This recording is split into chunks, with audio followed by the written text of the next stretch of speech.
Good morning, good evening, and good afternoon, lovely people, depending on where you are watching us from in this beautiful world of ours. Today is a very, very different podcast. So, before we are even getting started, I would like to read you a disclaimer that I find very, very important for you to take in. So, you have a choice what you're doing from here on in. Before we begin, I will take a couple of minutes as I feel the need to prepare our audience for this conversation. Today's interview includes deeply confronting content, including descriptions of extreme violence and trauma. It's shared not for shock value, but in the spirit of truth-telling and in service of breaking the silence that so often surrounds these experiences. In Sally's words, the world was not prepared to hold her truth.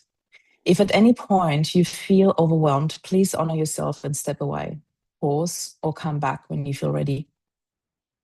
This is a conversation about courage, about what it means to face what we would rather turn away from, and ultimately about the possibility of rebuilding a life of meaning and impact even after enduring hours of the rawest, unimaginable attack. What you're about to hear demonstrates that even from hell itself, transcendence is possible. Sally Anderson, welcome, and thank you for being beyond brave, for sharing your story here with us. I also, before I hand over to you, Sally, want to say we decided last night, to do this in 3 parts because when I read through your book, I thought there is no way that I can do your story justice in 30 minutes. So today's part 1 of 3, and I'm handing over to you, Sally. Welcome, and thank you so much for being here. So it's a privilege to be here, and specifically because you specialize in the area of grief, it's even more important because I think at this time in history, as you know, there is unprecedented level of pain and less unprecedented level of trauma in the world. So I think the timing. So just for your listeners, to give context, on the 24th of April, which is this coming Friday, I've got the big press release coming out. I'm launching my book, which is my 3rd book, called Beyond Brave, The Art of Living Courageously. And it's looking at the empowered aspect of grief. And for those that have experienced grief, as you know, it's not empowering, when you're experiencing it. And part of the reason why I didn't write this book, I didn't choose to write this book chose me. And how that came about in 5 years ago now, 5 years ago in August, my husband, Roger, died.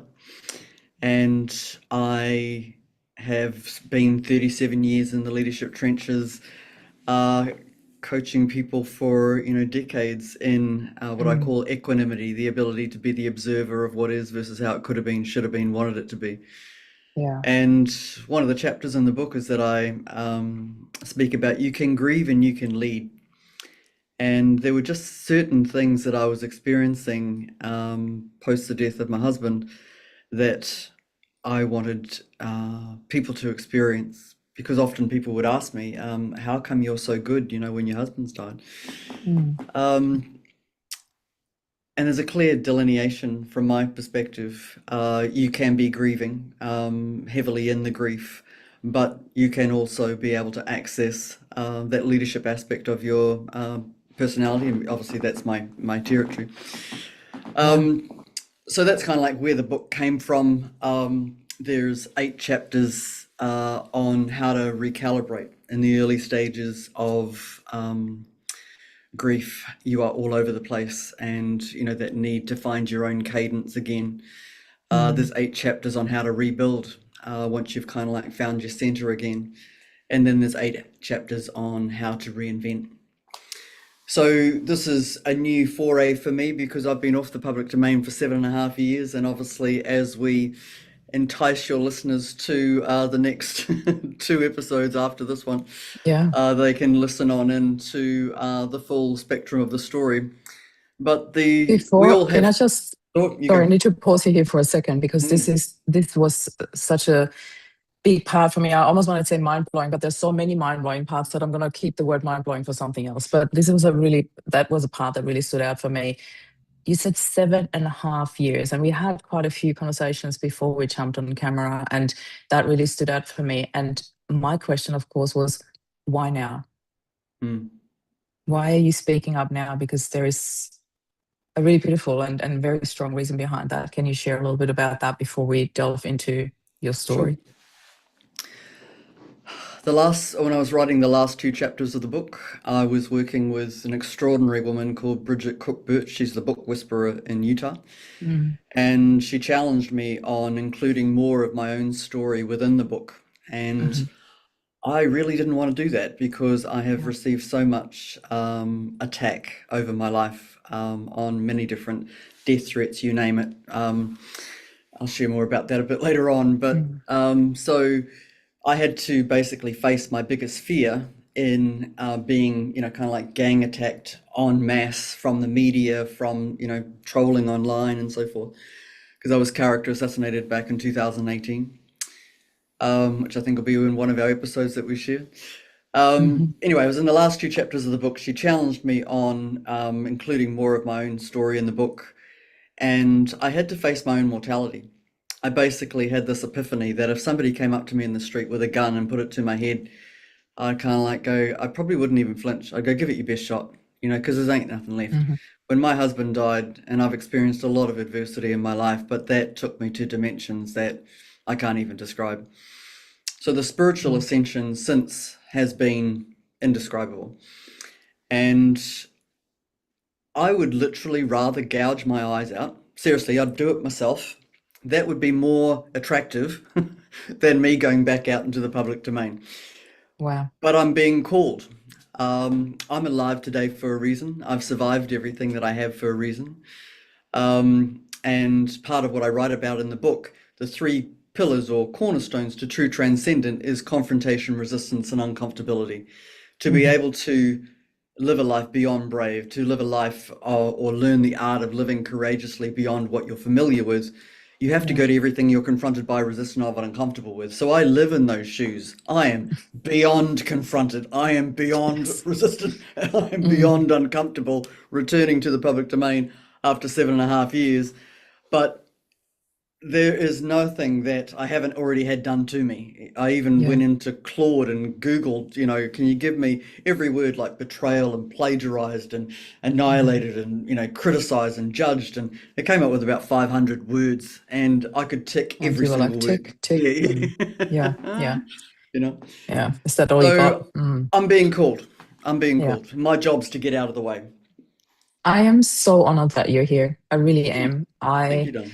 Um I was up till late last night just going through this over and over again. And as I said, usually when I come on Unsilenced Grief, we're having fireside chat conversations and the story unfolds. But your story is so vast and so beyond words that I really wanted to do it justice. So hence the three parts, hence we're starting with 15-year-old Sally today. So Mm, people understand when you're throwing out those adversity words that they don't even do it justice. mm. Can you take us there? And this is Sure, this is where I want to repeat the disclaimer. If at any stage any of you listening to this is triggered, please pause, please step away. But I would really love to encourage you in the sense of getting the truth out there and being brave and learning how to transcend, to stay and listen if you can. sure. Thank you, Sally.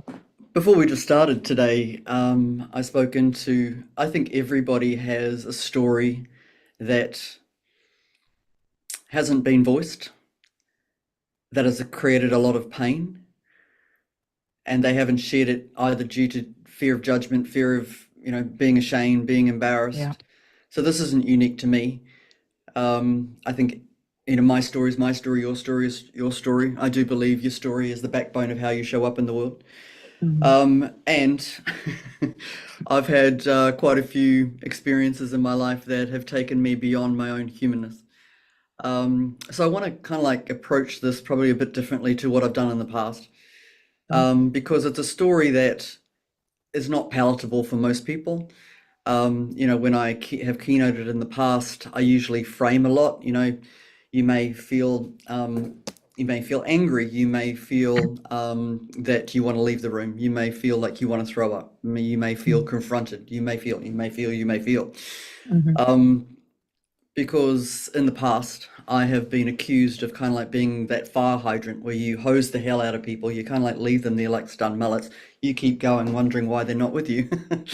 Mm. Because you've done the work on, Yeah, but it can occur like it's just relaying a news report, you know? yeah, So I have compassion for what I'm about to share.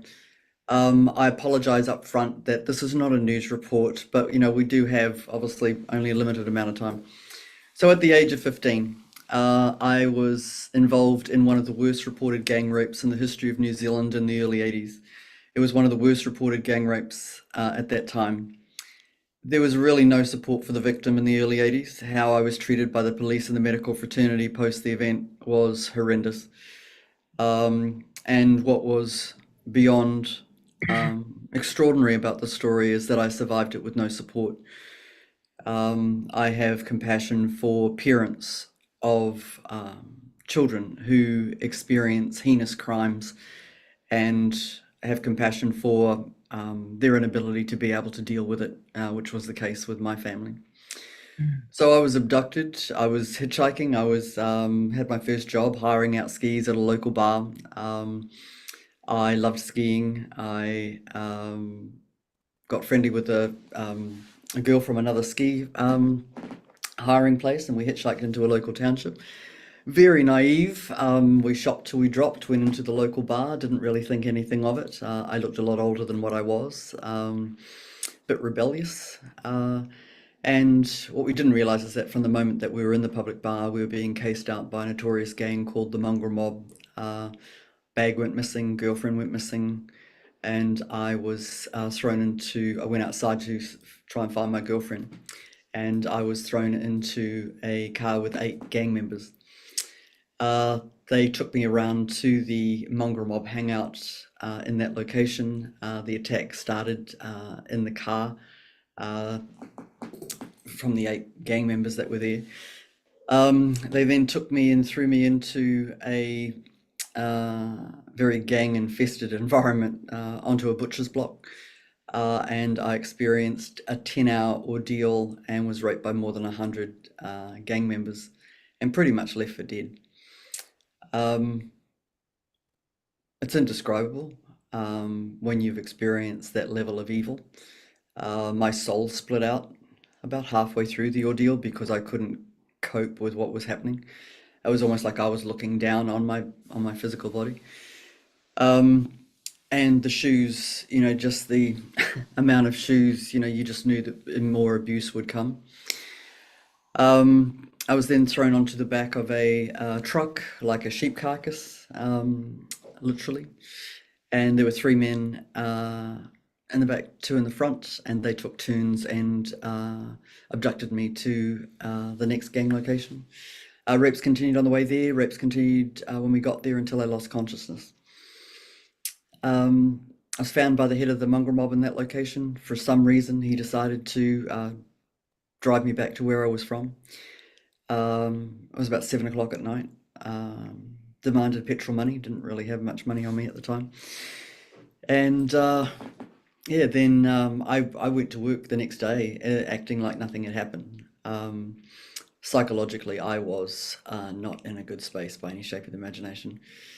And I that's when. remember, sorry, I just need to throw in a few things Mm, there because, like even though I heard the story a couple of times now, it does not get easier. And I I remember when I was reading through your book, and thank you for giving me the honor of reading it before it got published. Um, and that image, of you laying face down, and all you could see was shoes shuffling with their pants around the ankles, and you just saw that line, and you knew there was more and more coming.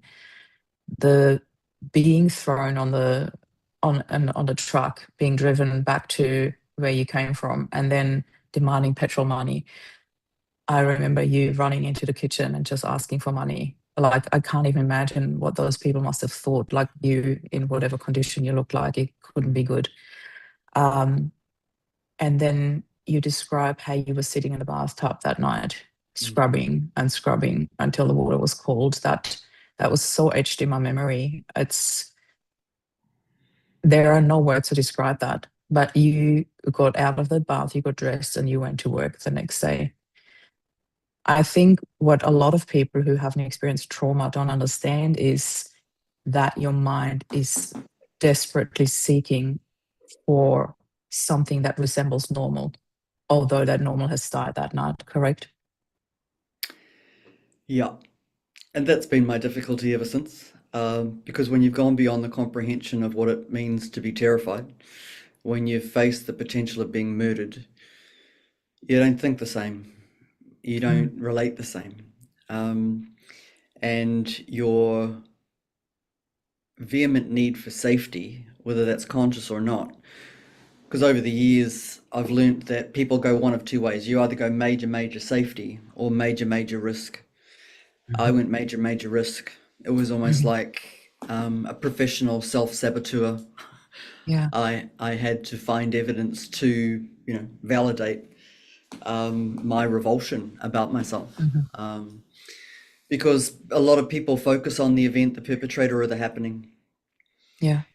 That gets the majority of the attention. But in my world, when the research that I've done, especially around grief and trauma, there's very few that focus on how you've become your own worst perpetrator, which I did for a good 3 decades. I had body dysmorphia to the extreme, to the point where I would manifest maggots on my skin. That was real, and that's not just an occasional event. That is like living like you are in a walking revulsion unit. Yeah. I had the worst inner critic, 24/7 high volume, couldn't turn it off. I had every addiction known to man, always to the extreme. Fear and anxiety was, like breath.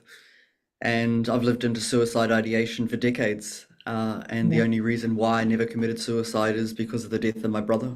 I really didn't want to put my parents through another experience of that nature. It's the only reason. So he really was my savior. Wow. So just back to that perpetrator thing, it's I find it really, really sad that a lot of the airtime, depending on obviously what the experience was, the event, the perpetrator, or the happening gets 90% of the focus, maybe 10% yourself for what you've done to yourself. Whereas I believe anybody who's been through trauma do become their own worst perpetrator. And because we don't educate people on grief, death, and or healing literacy, every single person in the world is going to experience grief and or death at some point in their life. And so part of what the Beyond Brave book is advocating is that we need to have grief literacy, death literacy, healing literacy in our schooling system to be able to, arm people with the skills on how to deal and navigate grief. And of all of the interviews that I conducted in the book, 9 times out of 10, most people didn't believe that they could get beyond their grief. And I think I mentioned in the book that, I was watching the news one morning and they, were talking about Gaza and, a million children annihilated because, their parents had died, their siblings had died, the environment, their culture. That's, a million that were reported in one war. And then I got thinking as they moved on to talk about netball or whatever it was, I'm kind of like going, those children will never ever receive any form of healing. And, there's healing and then there's healing given the extremity of what they experience. It's almost like creating, future terrorists, But I when you just think, want to say something here. Oh, sorry. go.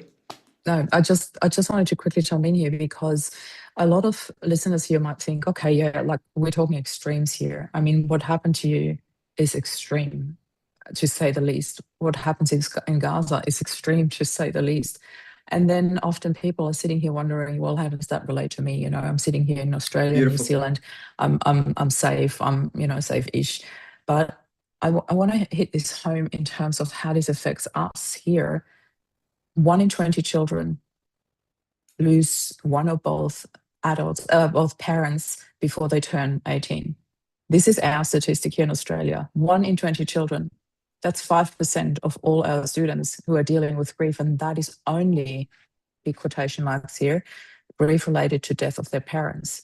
That doesn't even add to the statistic death of their grandparents or a sibling, or grief through divorce, separation, things they can't handle. And yet grief is not taught to any of the teachers. When Rob, my husband, died, the principal, both the teachers, the school staff, and the school counselor reached out to me to ask me how they can best support my children. And I was so gobsmacked, Sally, because I thought, hey, this is the first time I'm losing a husband. Mm. And you have taught thousands of children. You cannot tell me that this is the first case. So I've put together a grief literacy program for schools, but this is not what I want to put a focus on here. I just want to say I love what you say, because I'm fully with you on the same page here. We need to teach this in schools. We need to teach it to our school staff. We need to teach it in corporate as well. But my biggest focus is on children at the moment, on schools. Because nobody speaks the language. That's the biggest starting point. The language that we use around grief is so debilitating. It's not healing whatsoever. Everything is heavy and sad, and nothing will ever.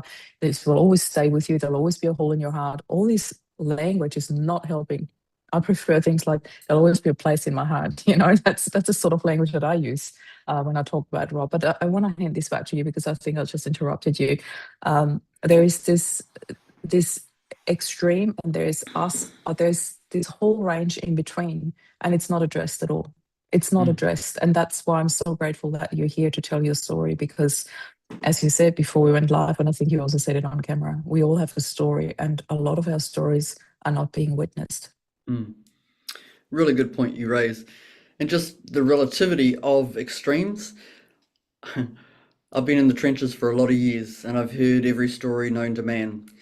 Those that have experienced literally next to nothing in comparison to the extreme, right? Yeah. 9 times out of 10 are more dysfunctional than those that are warranted to feel whatever they're feeling. So there's relativity to somebody's story, and there's not enough education, I believe, even in that.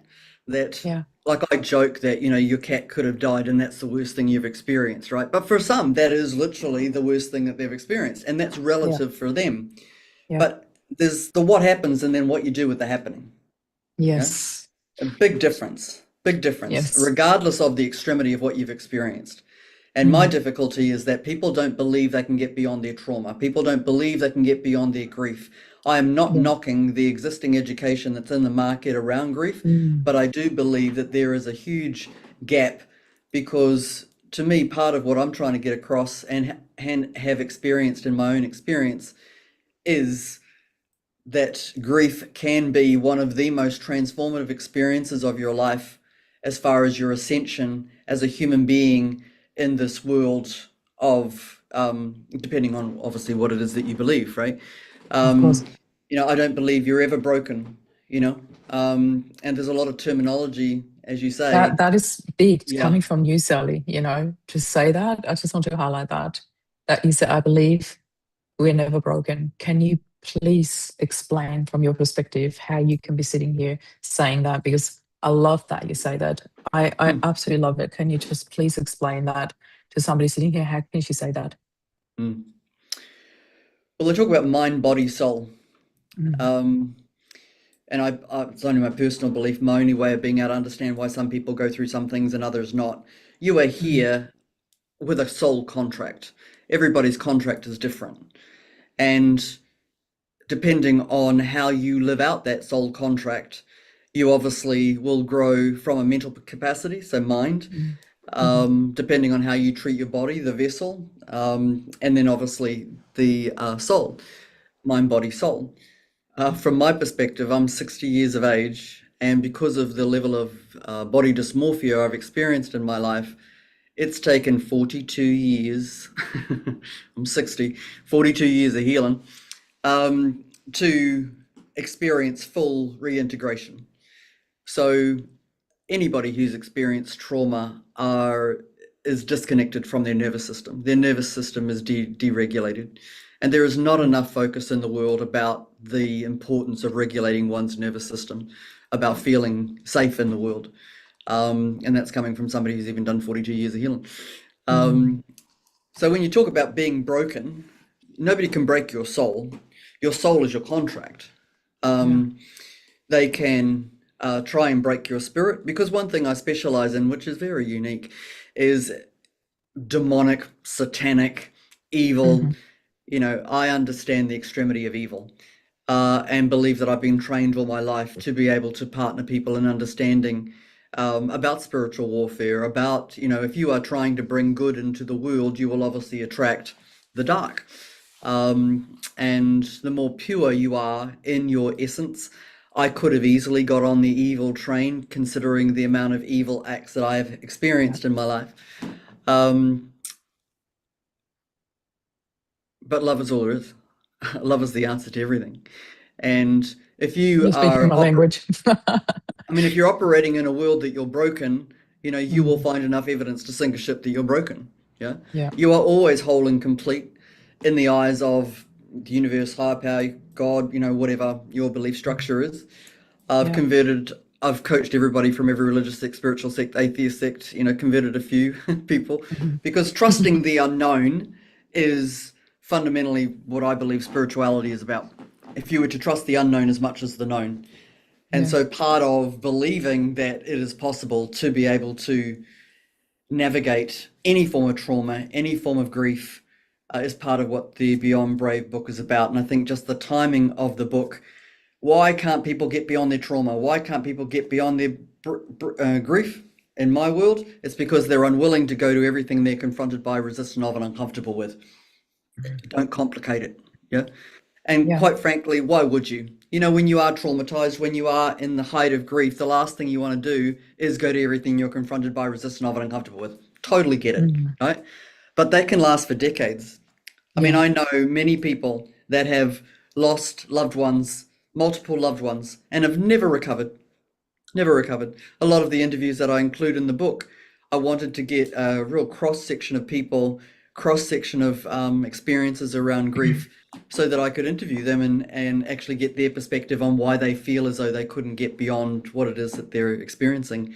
So there's Yeah. quite a real cross section of interviews in the book, and the solution. But the solution usually was the things that they were unwilling to look at, you know. And you're a long time dead, you know. Yeah.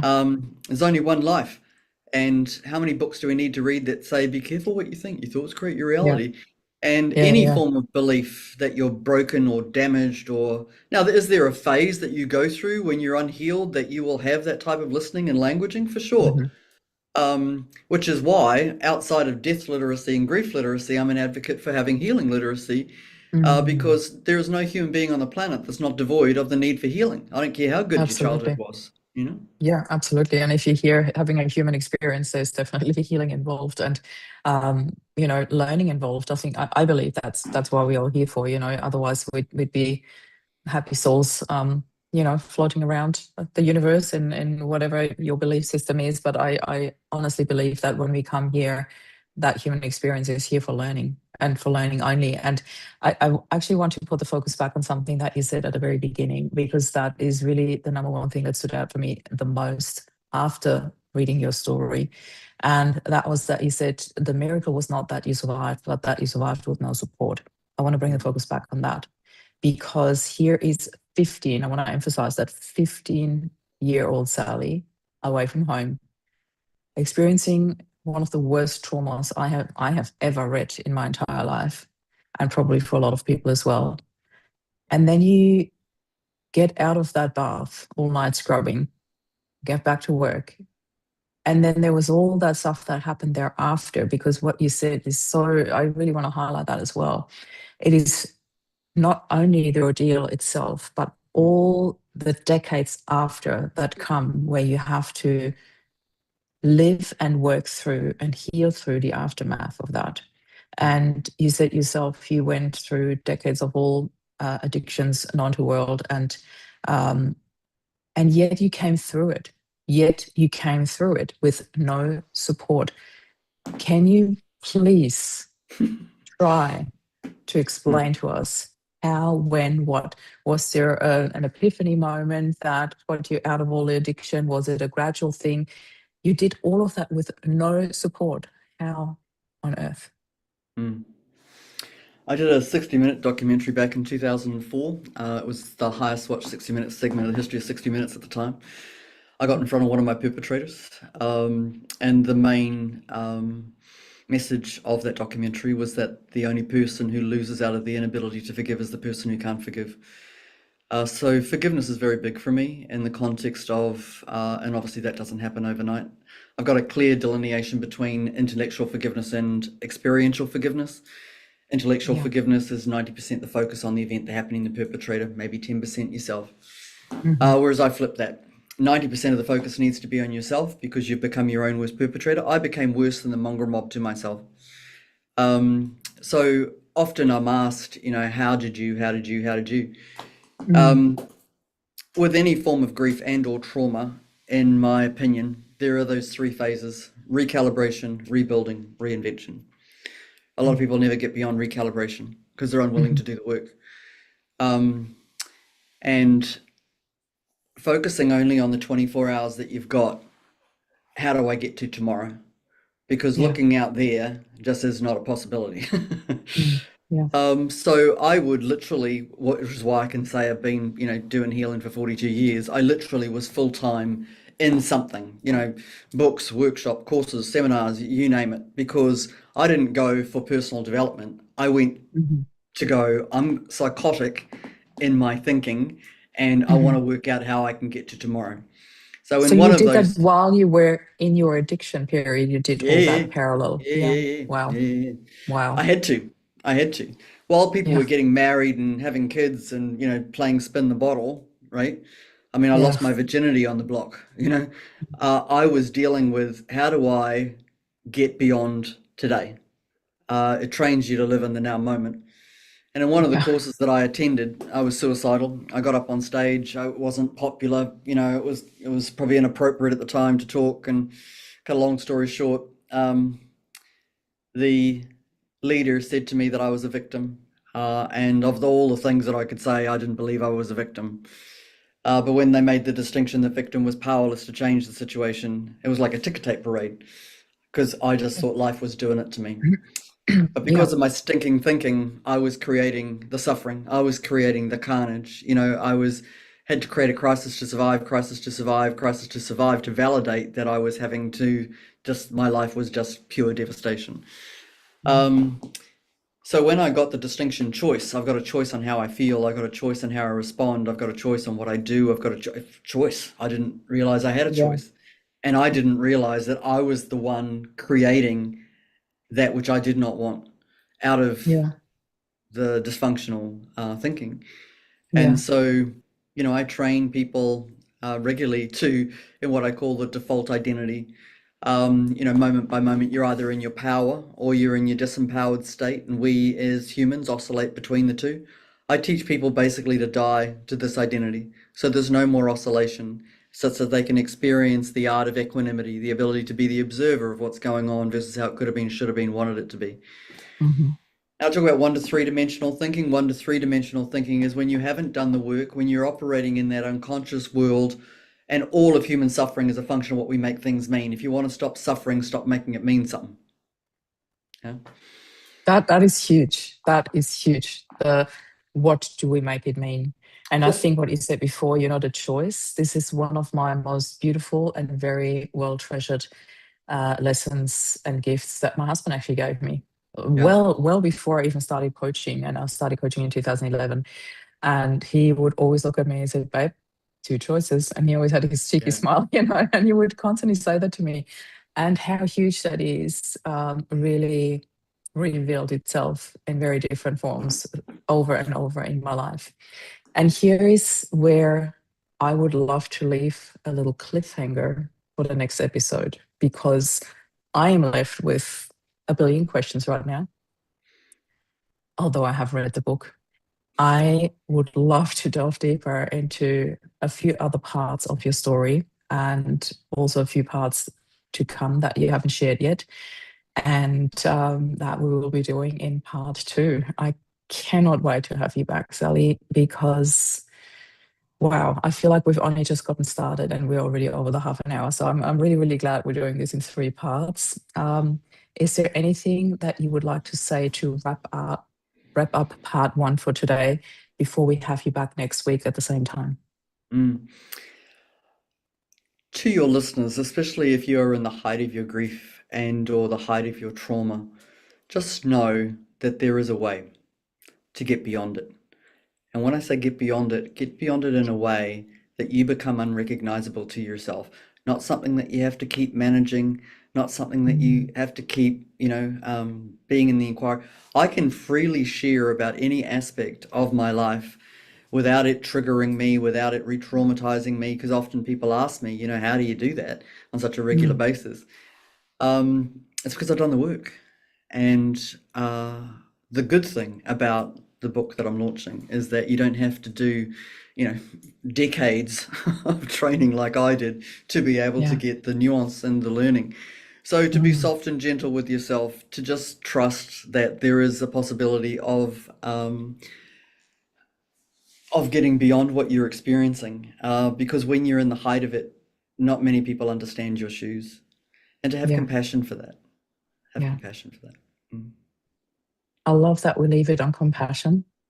I cannot wait to have you back next week. And what I love is that between today and our next episode, between part 1 and part 2, your book will be released. Yeah. So anybody hanging on that cliff and wanting to know more already has the opportunity to read the book, or at least start reading it, because it took me a while to work through it.